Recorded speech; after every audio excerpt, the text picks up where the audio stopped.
لو اتعلمنا بس نبقى اخوات ويعني ايه معنى الايثار، والله حياتنا هتبقى زي الفل وهتبقى في الفخفخينة. اسمعوا مني الكلمتين.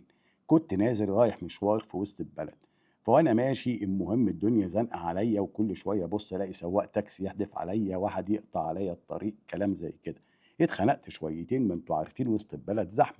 بس قلت بما ان انا في وسط البلد معدي على بتاع البن اجيب من عنده بن من اللي انا متعود عليه. فوانا باركن قدام المحل لقيت واحد جاي من شمالي وبيركن ومعاه واحد قاعد جنبه، وركن قدامي على طول.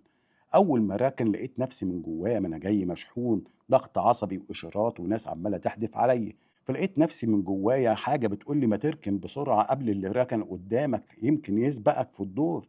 فوانا نازل قلت الله، طب انت ايه مستعجل ليه؟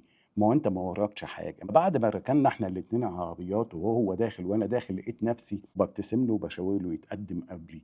بقيت اقول له اتفضل، قال لي لا اتفضل. المهم ما اطولش عليكم، واحنا واقفين لقيت واحد راح جاي مخترقنا ووقف قدامنا. بصيت له من جوايا وابتسمت وقلت الله، ده احنا عمالين نتعازم مع بعض، اهو جه اللي فعلا مستعجل ووقف قدامنا.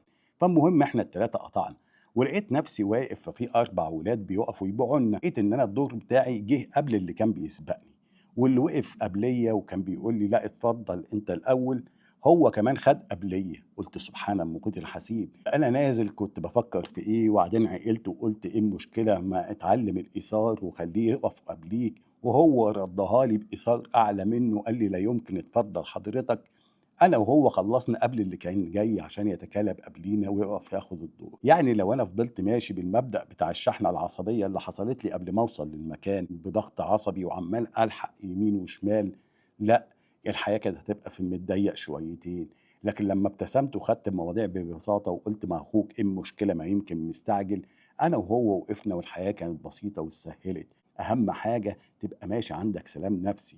هي مش ناقصة إن إحنا طول ما إحنا ماشيين في الشارع وفي الحياة يبقى علينا ضغوطات. ما هو في الأول وفي الآخر لمّا تاخدها بمبدأ إن هو أخوك، إيه المشكلة يا سيدي ما تيجي على نفسك وسيب له شويتين، والله هتمشي الحياة بسيطة وما فيش حد هيبقى طماع، ولا حد عايز ينتقم من حد، ولا حد عايز يجتال من حد. مش شرط يبقى ابن أمك وأبوك، لكن في الأصل كلنا بني آدمين. وربنا يصلح حالي وحالكم وحال كل البني آدمين، ونتعلم يكون عندنا سلام نفسي في التعامل مع الناس، ونتعامل معاهم على أساس إن هم إخواتنا فعلًا.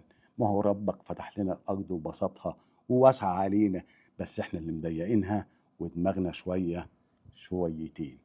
سلام عليكم، تتمسوا بالعافية.